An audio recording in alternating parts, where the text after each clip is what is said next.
Hello guys! Good morning Bahrain! Good afternoon Philippines and everyone kung saan man kayo napadpad ng mga lugar, mga kabayan o mga sinuman. Nandito na ngayon nagbabalik si Kapobre, si operator. Nandito ang aking unit. May dala kami generator, nakaposisyon ang hayop.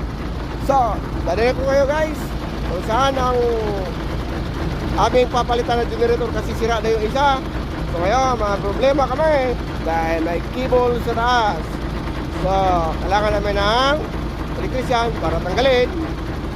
Para ngayon, mapalitan. Nandito tayo guys sa loob ng... hindi ko alam to. Kung saan to. Basta nasa barin ako. Tapos huwag kalimutan ang outfit check. Check, check, check. Okay? So, konting trivia guys. Basta wag na lang. Wag na natin ituloy. Ito na yun. Dito na. Okay. Ingat mga kaibigan, kapwa OFW. Bye-bye. God bless us.